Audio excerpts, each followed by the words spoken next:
There. So since this is just gonna be a culminating call and there's three of you, in case we finish early, I will let you guys go. Especially Teacher Laura, no, her son's sick.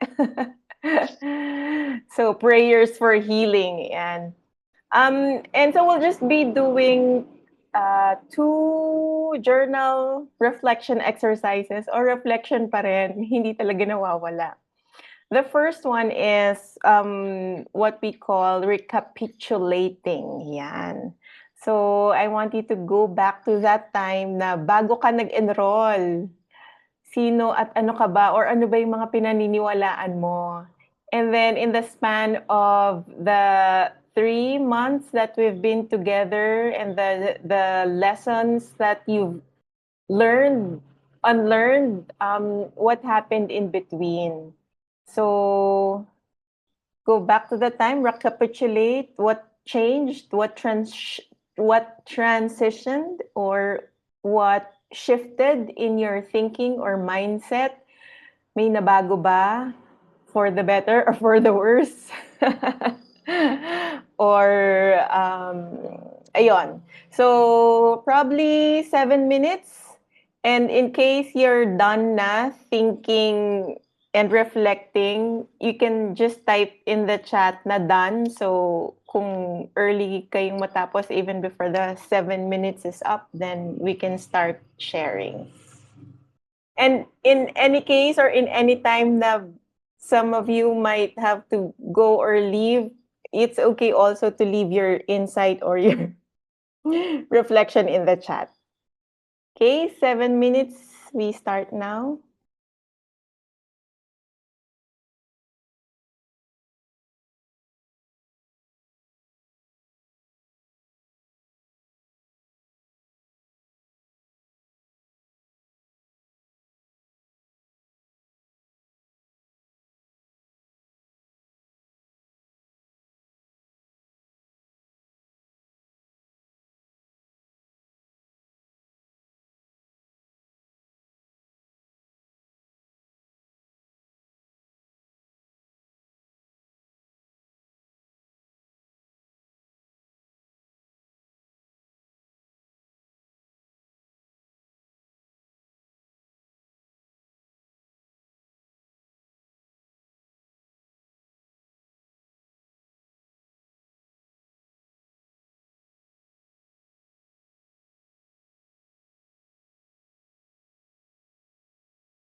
All right.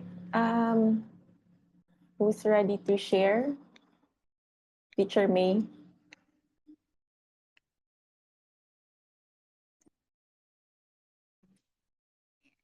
Okay. So, sunod ko dito. Okay. Ano ba to? Hindi ba kayo makikita? Wait.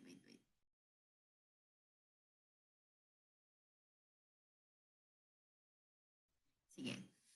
Hindi ko kayo masyado. Ayan pala. Okay. Um, so, sinimulan ko dun sa yung shed na parang yung when you asked us to write yung education story namin, actually sobrang yun pa, dun pa lang parang boundary na. Parang sobrang na siyang eye-opener for me.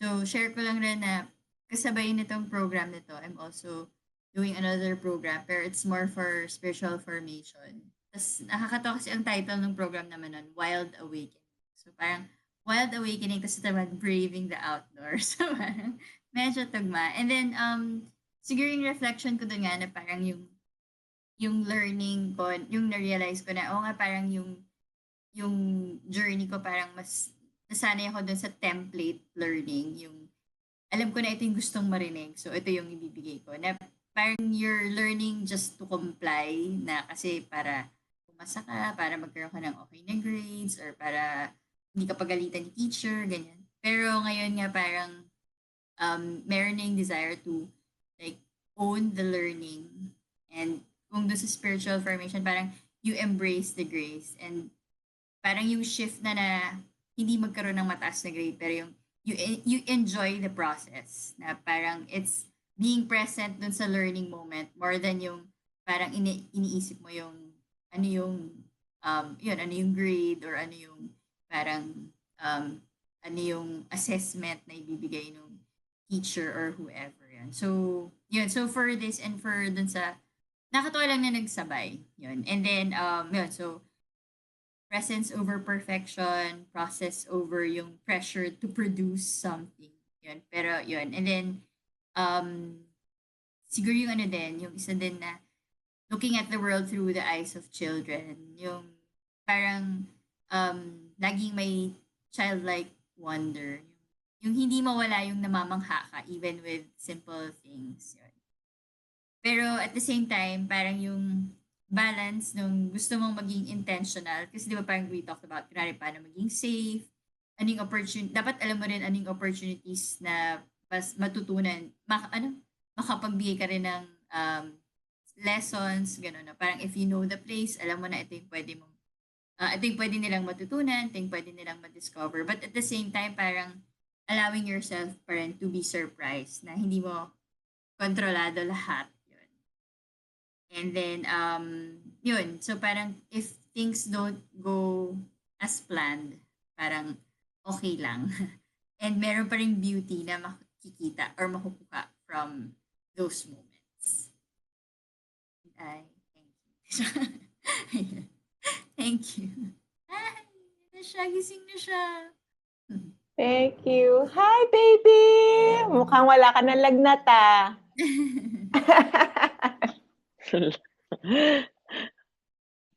Hi, can you say hi? But he can't hear us pala, no? No. Oo.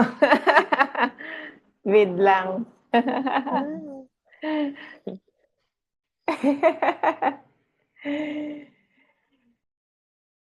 That's nice. Thank you, Teacher May. Gusto ko yon yung you still have that childlike wonder sa sa pag-aaral, and that yun nga process. You appreciate the process. Naalala ko may shinare ka rin nun, Teacher Chute. May pinost ka before sa Facebook about the process and over the product. Kasi parang for me, napakabago pa lang nung phrase na yon. Sabi ko, ano ba ibig sabihin ng process over product?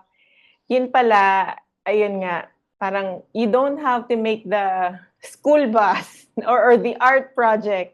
Ang mas mahalaga is the process on how you do it. And the fact that yung sabi mo, Teacher May, na hindi ka na after the grades. or hindi na templated learning, but it's really yun nga, balik ulit sa process, what you really learn. Yan. There, Teacher Chut, mukhang ano pa, hindi pa ready si Teacher Laura. Sige. Sige lang. Okay. Mag-start na kami ng face-to-face classes. So kahit pa paano, na-apply ko yung mga napag-aralan kong bago dito sa Forest School. So, sinunod ko lang yung pattern nung sinabi mo kanina na format. So, while we were thinking, tinype ko na, baka lang kasi makalimutan ko.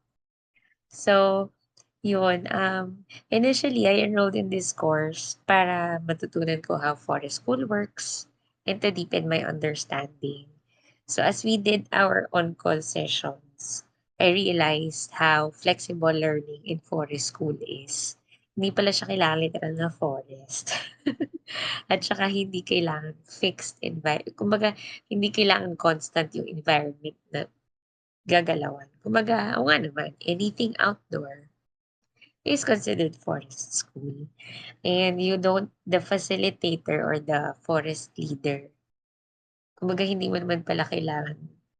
Siguro for the meantime, you don't have to really be equipped with all the tools needed going to the forest.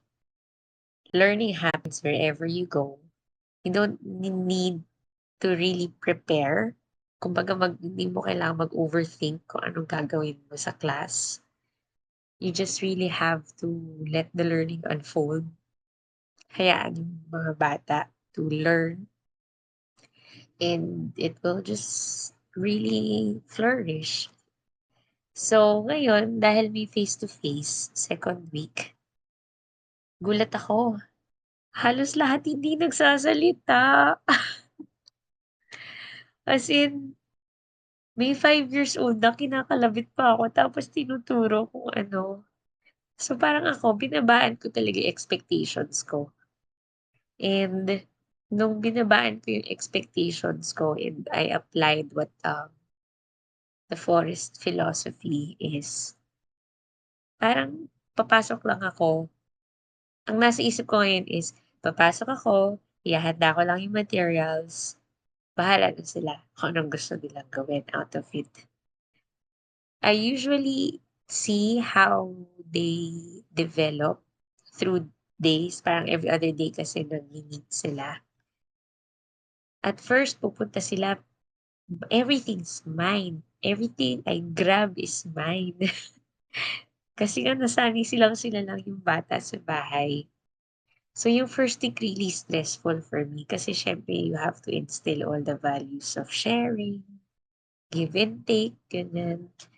Tapos itong week, medyo nagbunga naman yung pagiging nanonood lang ako, kumbaga bystander.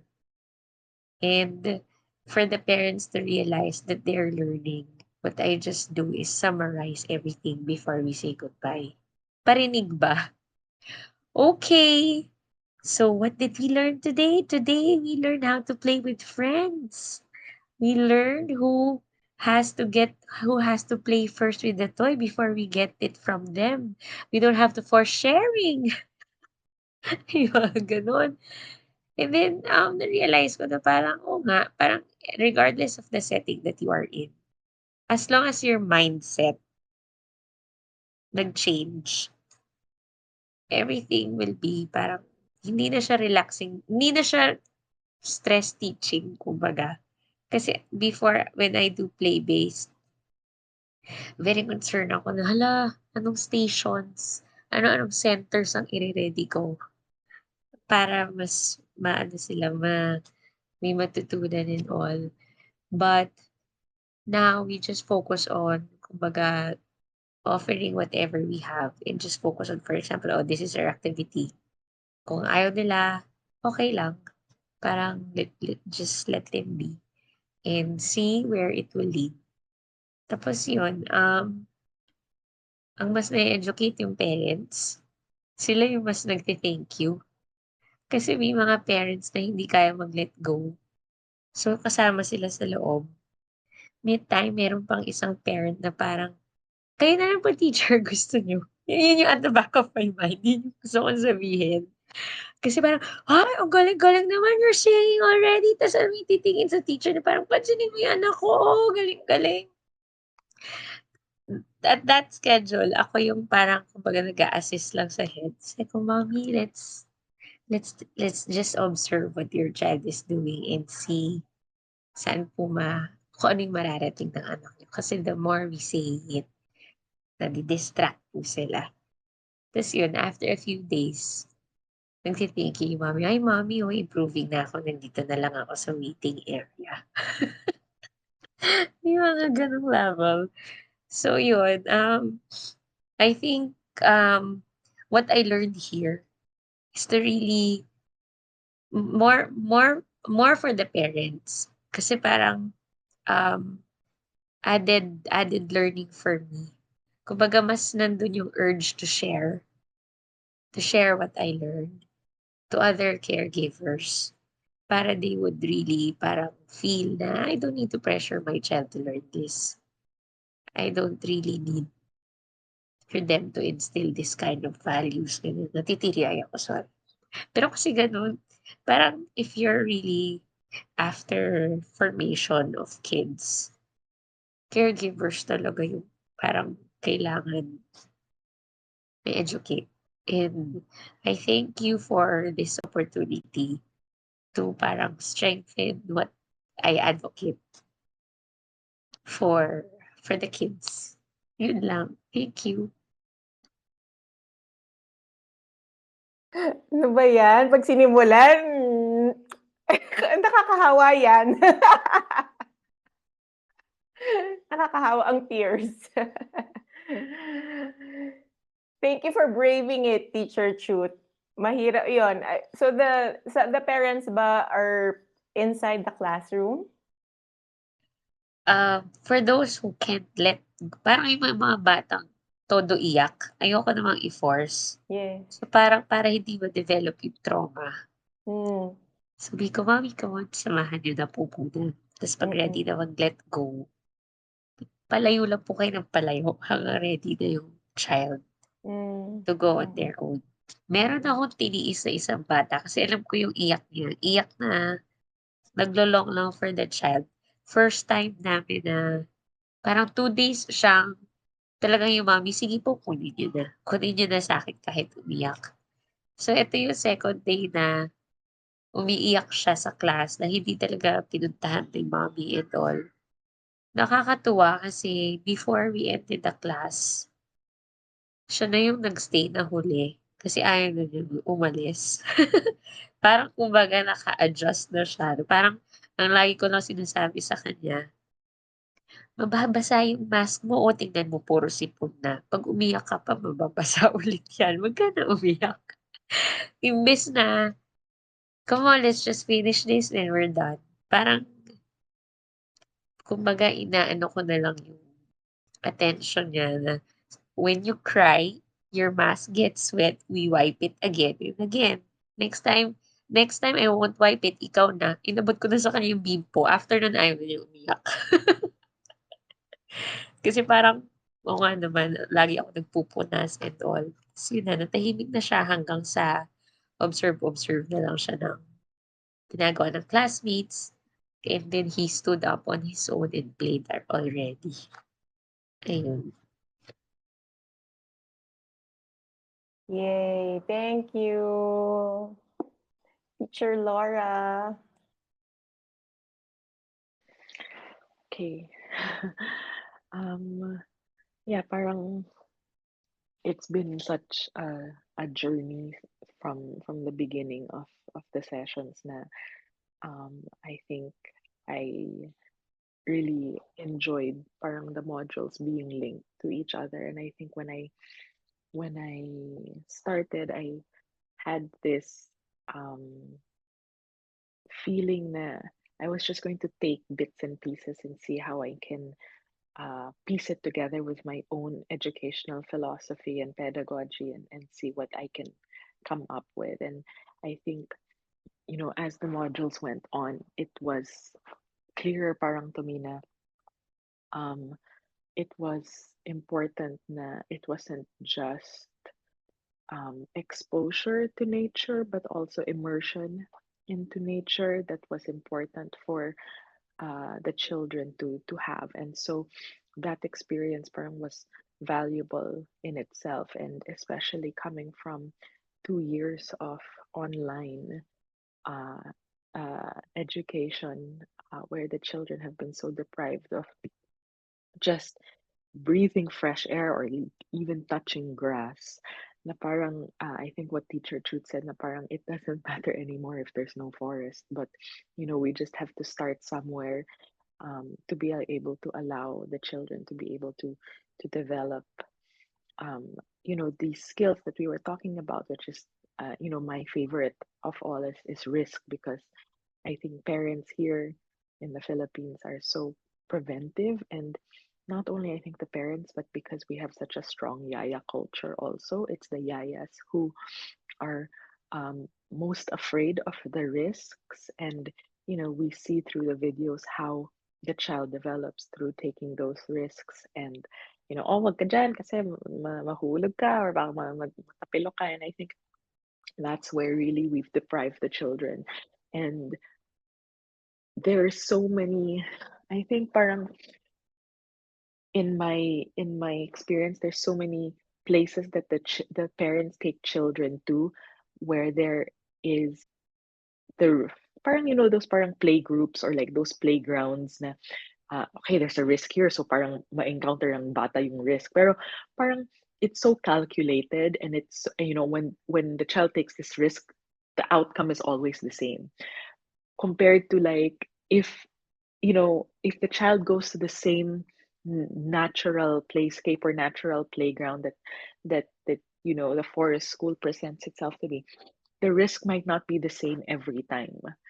And so I think there's a learning process there that the child continues to be able to develop, rather than just going to these, foam playgrounds na parang, well, the risk there is the same, and the adults there know the same risk, so they're on guard to know whatever is going to happen, with those things. But I think parents become more on point, or more alert, when the risk is not the same every time, and they know how to handle it with their child. So I think that for me talaga, that's my favorite part of all of this, is exposure to risk, and the safe way to be able to expose these children to risk, because with risk comes problem solving, with risk comes social development, and with risk comes, um, thank you. My husband brought me coffee.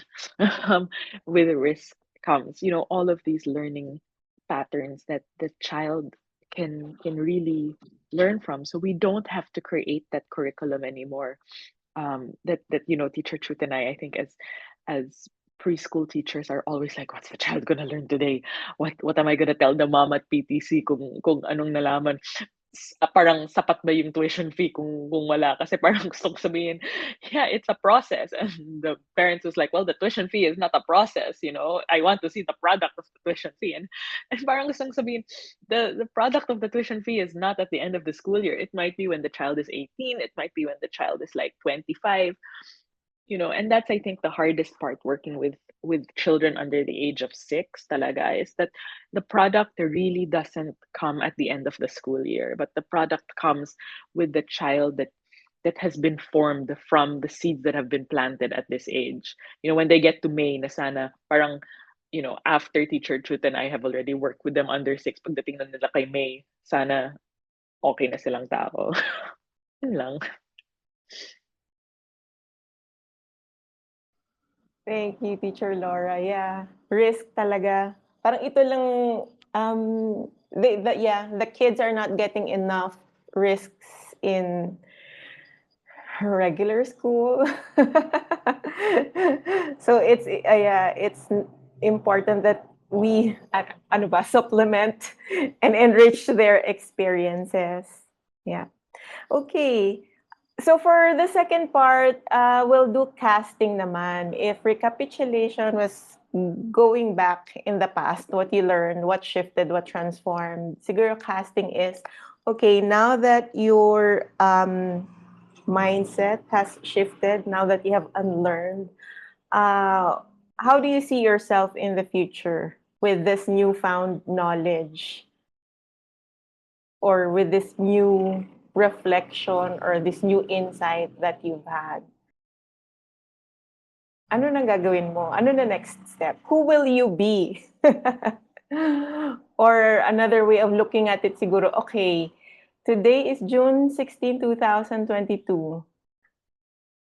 Pagdating next year, June 16, 2023, parang what letter, if you were to write yourself a letter a year back, what would it say? Yeah. Okay, another 7 minutes, I guess.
I think I'm ready. Sige, after this course, parang I would really pursue educating parents through whatever um, outlet, social media, talking to parents, um, anything that's leaning toward parent education, especially to the generation now na mga pandemic babies with all the risk wala sa bahay. Tapos, siguro long-term plan is to really have an outdoor school, less indoor, where children can really play in the rain, in the mud, hang in the trees. Probinsya feels na na school setting. Yun. We're eyeing a lot already to build something na punong-puno ng trees tapos malapit sa parang may creek or parang sa body of water. Sabi ko maybe this would be a perfect place for forest school or just exploration, for camping. Yun, parang lots of opportunities for children to really go out. Ang concern ko lang, Hindi ko alam kung related. Sige, later na pala ako magko-consult. Mapahaba eh. Sige, mamawala yung flow. Yun lang. Sige, don't forget to ask later, ha? Yes. Okay. Yay! Go outdoor school and teaching the parents and caregivers. Totoo yan. Sila talagang kailangan matuto, no? Hindi yung mga bata. Okay.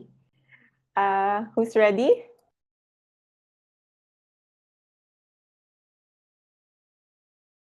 I can go.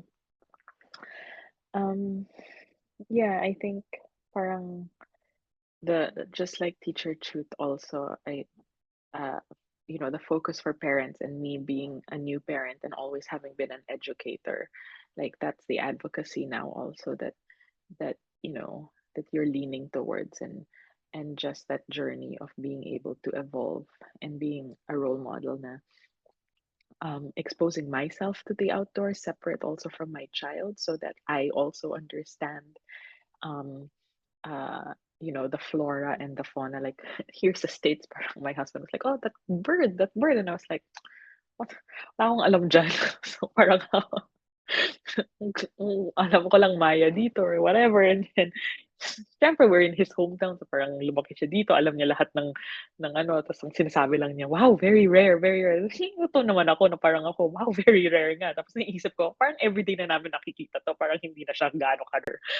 But I think that sort of information also, because I think with Teacher Truth's direction of working with the parents, our hope now is also to be able to let the youth or the children understand the value of nature and the impact of it, and by immersing themselves in it, really being able to understand that you know that full circle approach of what happens when we're not careful with the things around us in nature, that that embedded risk already that nature presents itself to be, but what happens when we destroy it. Like parang one time I took my nephew up to Mount Puro, and we were doing the trail in Mount Puro, and parang he got one of the sticks, and I was like, okay, great, use the stick. And then pag pag paggawin namin ng trail,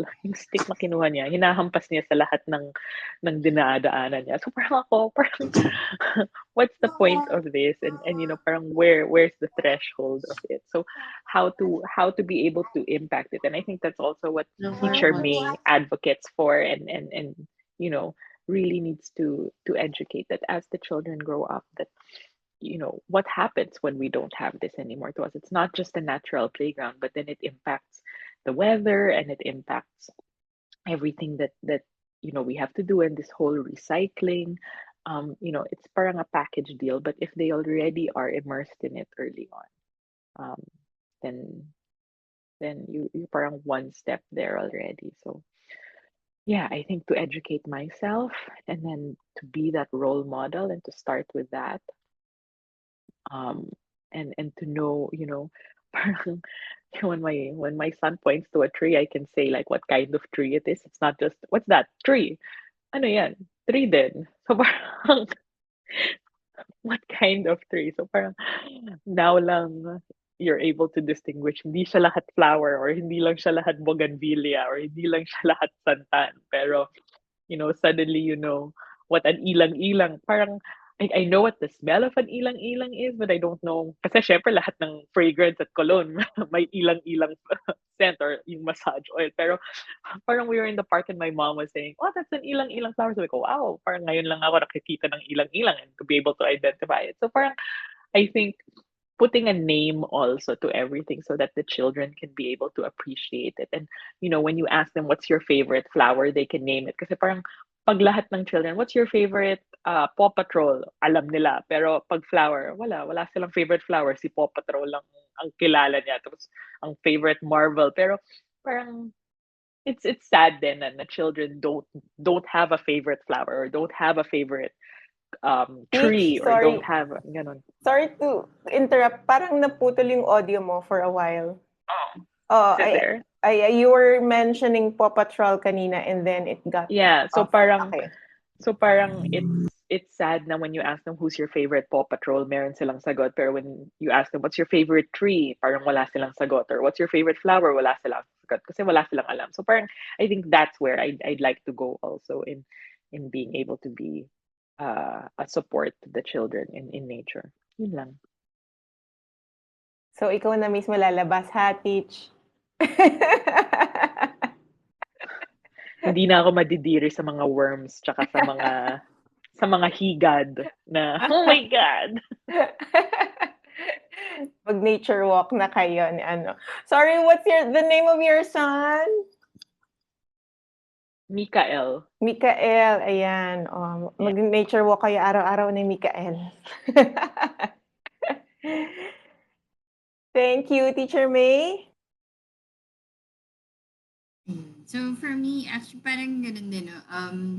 Itong mga past weeks kasi parang siguro ano din, very thankful ako na meron akong chance to be outdoors. Pero yun nga, yung parang realization rin, ang dami-dami ko pang kailangan malaman. Like, yun, in terms din of yung sa trees, tsaka sa mga plants, sa animals, like, yung last week na trip namin, so nag-hike kami, tapos yung kasama namin, alam niya talaga, ito yung nito, ito yung ginagamit, pagka nag-weave yung mga eyepiece, tas yung talagang na-explain niya, tas ako parang, okay.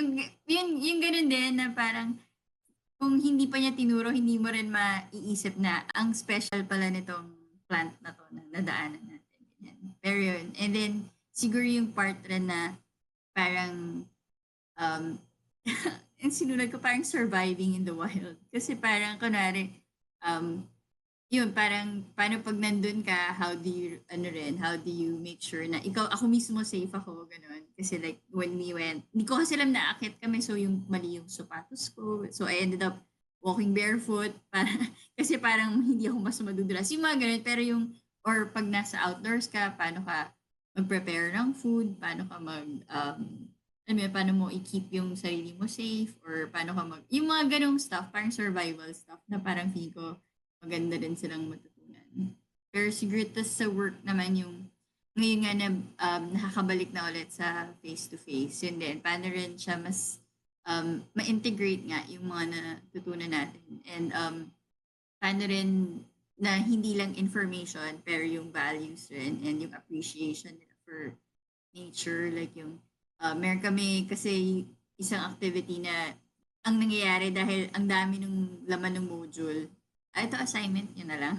Parang ibis na siya yung focus na dapat ito yung i-explore natin. So siguro yun yung parang paano rin nga siya mas ma-highlight. Yung ito yung mas importante sana na maturo or ma-experience ng mga participants more than yung sobrang daming information na gusto nang i-share. Yun. So yung experience din nga, paano nila ma-appreciate. Yun. So, yun yung ilan sa mga. Thank you. Thanks, Teacher May. Yan. So, personal rin, mag-aral ka ng survival, identification. Minsan kasi madaling mag-identify kapag you have a personal experience and it catches your attention, tapos ma-attract ka, parang, ano yan? Di ba? It becomes relevant or meaningful to you. Doon magsisimula yung ano nyo, yan, yung love story nyo with the ano. Yung makahiya, forever yan sa mga bata pag nakita nila magic. Yan ang unforgettable, no? Ako naman yung aratilis. Kasi sobrang part ng childhood memory. So parang, aratilis yun. Oo, pero hindi pa ako makaget over na Aratilis is not endemic to the Philippines. Kakainis. Mansanitas. Oo No, nga parang pala. So, Parang saan galing si Aratilis? Hindi ko din alam. Alamin ko. Pero yun dito sa South, parang Mansanitas. Visayas, Mindanao, Mansanitas tawag sa kanya. Yun ang endemic sa atin, Mansanitas? Hindi, Or parang yun lang yung tawag sa kanya. Parang hindi tunog Tagalog yung Mansanitas. So baka hindi siya talaga sa atin.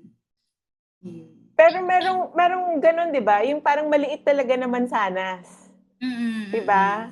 Hindi ba mm. mansanitas 'yun? Hindi, yung aratilis ang tawag nila dito mansanitas. Oh my goodness, so confusing. Sorry, nasaan ka? Ay, ngayon sa Dipolog. Yan sa Dipolog. Okay.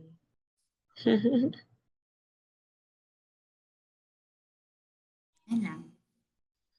Hindi, nakakatuwa rin malaman yung kunwari iba-iba rin yung tawag, no? So, okay, nakakatuwa rin malaman how locals would refer to Hmm. Manzanita. Meron kaming nakikita kapag nagwa-walk kami sa kalsada sa Ilocos, ang tawag, nila pusa-pusa kasi parang so imagine like a passion fruit na size ng marble tapos parang napalibutan siya ng hindi ko alam, whiskers ba tawag doon, kaya siya tinawag na pusa-pusa. Tapos yung sa iba naman ata sa Visayas, utot-utot ata ang tawag doon. But it's the same thing. Anyway, yeah, Teacher Chut, may Ay, question ka? yung cotton tree din, discovery siya sa akin recently. Yung cotton Ako tree. din. Oo, di ba? Meron tree just right across kung saan kami nakatira. Nahuhulog kasi siya pag medyo summer na or tag-ulan. Patag-ulan na. Para pala siyang cacao, brown. Tapos pag bumuka, bulak! Tapos nahuhulog siya pag humahangin. Kaya pala siya nahuhulog na gano'n. Kasi parang merong seed sa dulo na dun siya galing. Parang popcorn, gano'n. Nakakatuwa. Sabi ko kay Manolo, "Manolo ko, you see the cotton that we use sa room?" Sabi ko, "Dito galing yun." "Ha?" Gano'n pa siya. Pareho kaming nadidi-discover namin ng kung ano-ano. Yes. Tapos nakakatuwa lang kanina as we walk outside. Siguro natutunan nila sa class yung gumawa ng Venn diagram. So, na-compare niya yung similarities ng plant at ng people.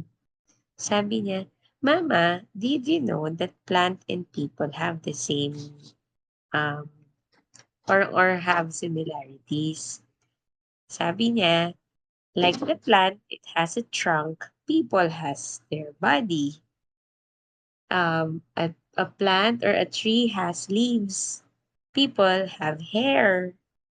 Tapos eto na-realize, sabi niya, and also, plant die, just like us. Sabi ko, "Oh." Sabi ko, "But how are we different from each other?" Tapos, ano sinabi niyang sagot? What makes us different lang is, hala, nakalimutan ko na. Basta nag-stuck sa utak ko yung parang namamatay din daw ang trees just like people. Nakalimutan ko na kung anong difference yung sinabi niya. Tapos, inorient pa niya ako. Did you know that that a crown, ang tawag dun sa pinaka-top na puno ng leaves ba yun, ganyan. Sabi ko, really? I didn't know that. So, niya, yeah, I learned it in class. Sa class mo, mama, wala. Sabi ko, maybe I forgot already. Ayun lang. O, 'di ba, yun ang process. Hindi siya part ng lesson pero ano, may sarili siyang conclusion. You were gonna say something kanina, Teacher Laura, about the cotton ba or something else? No nga, parang I never realized na cotton pala grew here. So we were on our way to Calatagan like in April. And then parang there was this big tree na super like daming like white stuff. And then parang I was like, oh, parang anong tree yan? And then the yaya of my son was like, Mom, cotton. Sabi ko, ha?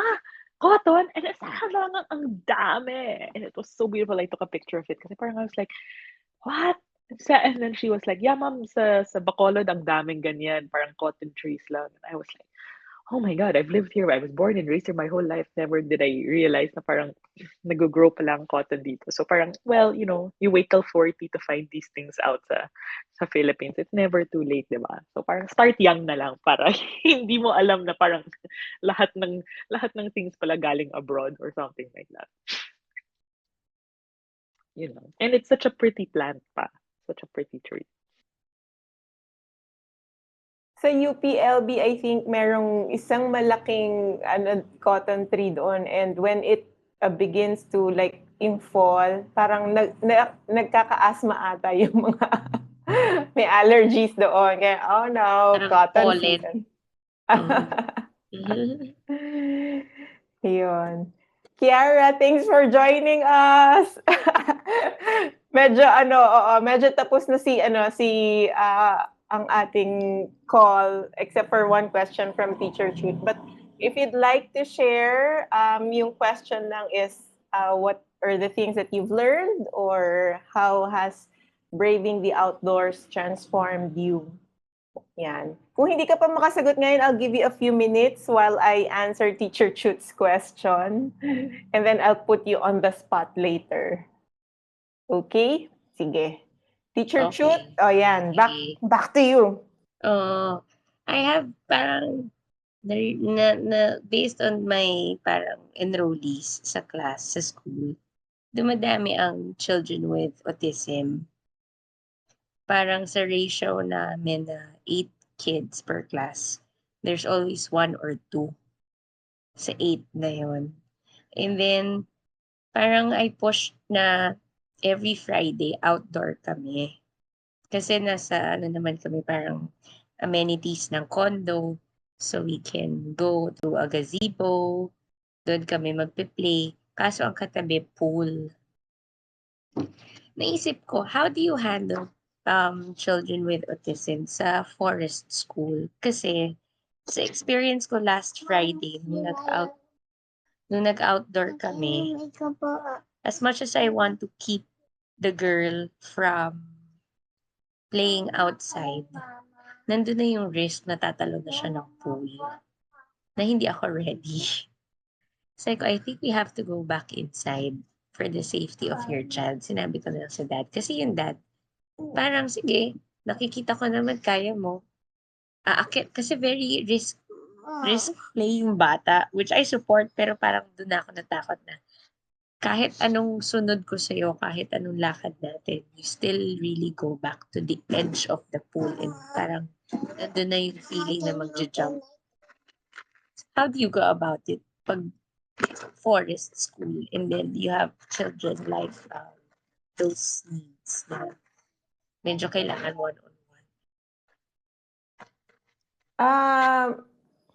So, ano ba, parang, again, kasi kada bata, different needs, di ba?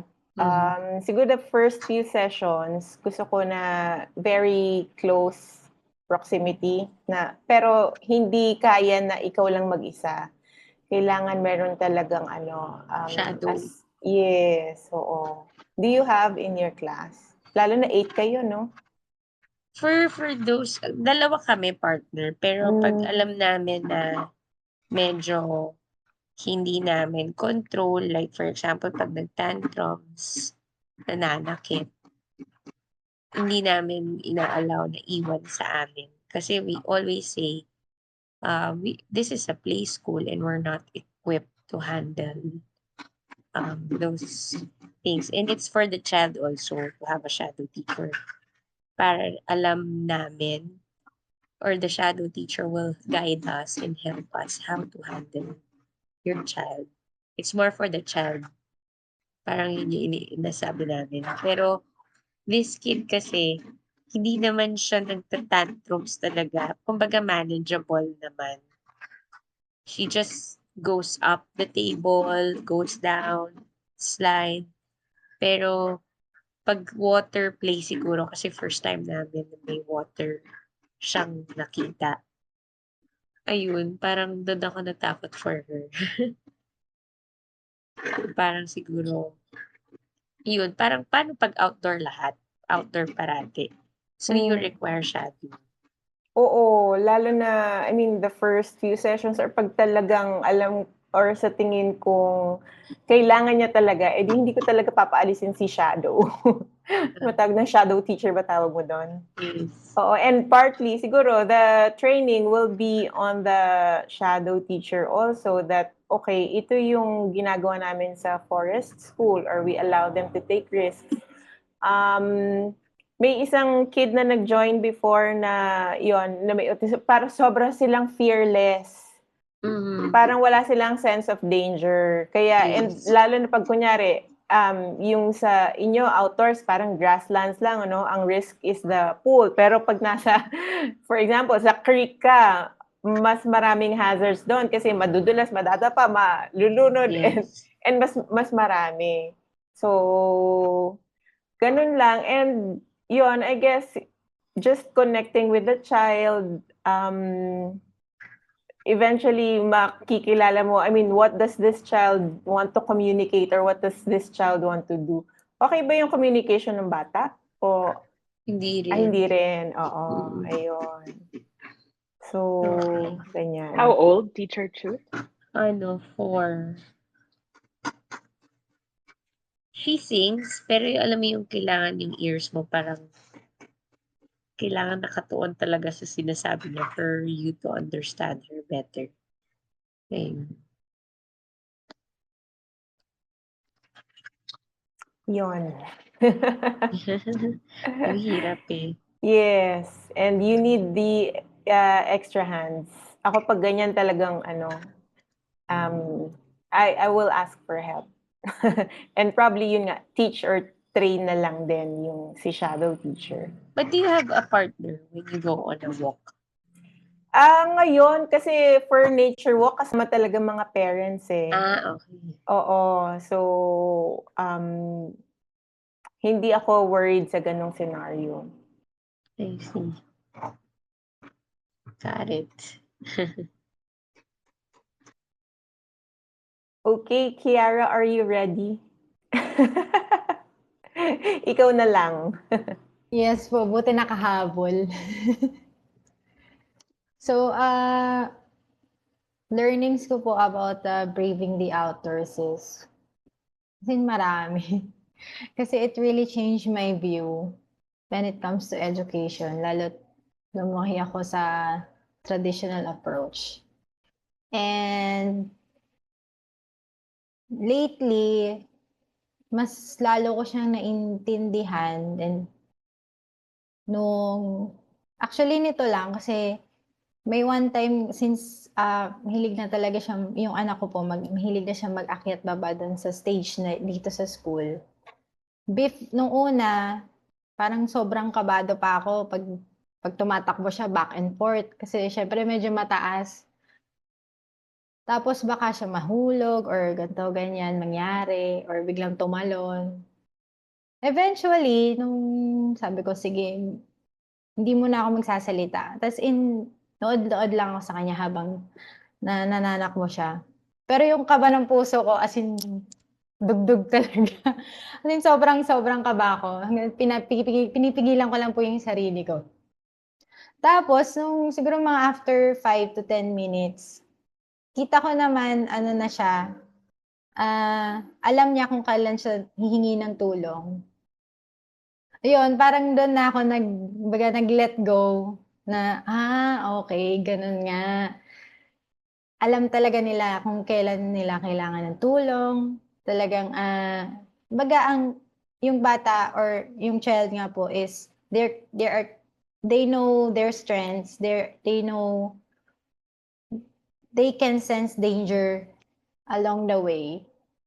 So yun, dun ko fully na-realize yung, kumbaga, or may aha moment na okay talaga na that we have na meron tayong trust sa bata. That they are capable of learning on their own. Na yun din, na hindi tayo lagi kailangan na nandun sa, yung bang pag naglalaro sila, wag ka dyan, delikado dyan. Baga, kasi yung iba pong katulad minsan sa parents ko, sa lolo't lola niya, minsan ako yung napapagod sa kanila kakasuway, lalo pag nasa labas. Kaya minsan sasabihin, hayaan mo lang yan, May. Kaya niya yan, ganyan, ganyan. Tapos nitong huli din, nadapa siya. Wala, tumayo na lang siya, tapos pinagpag niya yung tuhod niya, tapos okay lang siya. Yun, hindi naman pala, as in,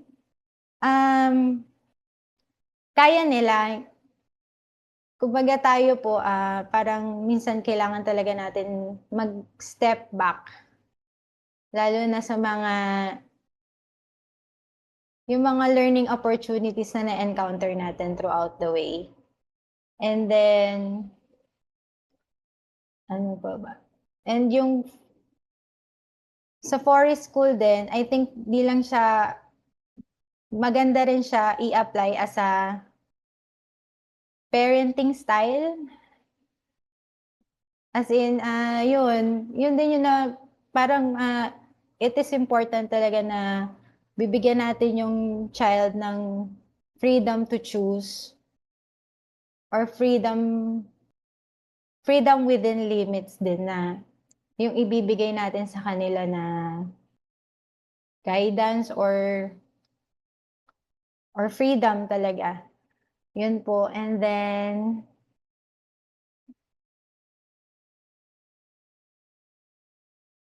iisipin ko pa ba iba? Actually, madami. Kasi, meron din ako na-encounter before na saying na treat your child as wise adults. Yun, para kasing minsan, yung approach ng forest school, nako-compare ko siya sa akin. Kung tayo nga po na adults, minsan super stress tayo when, kumbaga parang nama-micromanage tayo. Pagka ganun, minsan parang sobrang stressful or napipilitan tayo. And kung tayong adults, minsan kung yung may mga aha moments tayo na on our own, yun yung parang mas fruitful or mas enriched na learning. Yun po. Sobrang mga realization as a whole na rin, hindi lang para sa anak ko or na para na rin sa akin or para din sa on how I treat other people na rin po. That's all. Thanks, Tiara. So similar din kay Teacher Laura, the Valley of Risks. And sabi ni Teacher Chut na the education also has to be for the parents. Pero yung last part na sinabi mo na sometimes the way we treat, yung adults, ganun din yung pag-apply natin sa mga bata na oo nga naman, mas natututo tayo kapag tayo nakadiscover. And we don't need a lot of micromanaging kasi ka-stress ka. So, dapat ganun din sa mga kids. Yay! So, thank you so much. We ended na Braving the Outdoors. Thank you for joining the 6 sessions and I hope you learned a lot and this is just the beginning. Push natin yung mga advocacy natin to educate the parents and the caregivers. Yon. So, can we take a photo? Teacher Chut, bukas ka ng ilaw.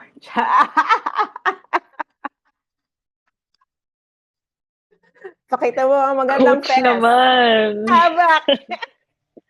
Nagpapatulog ng mga bagets. Wag i-post, coach! Ayan na lang. Maghanap na lang ako ng magandang picture. I-post na lang yung first. The first one. O sige, documentary na lang to. Dahil documentation. Alright, guys. Smile. 1, 2. Ay, isa pa. 1, 2. Yay! Thank you. Thanks, guys. Thank Stay you. in Nice touch. meeting you all. Yeah, keep in touch. Good night. Good night. Thank you.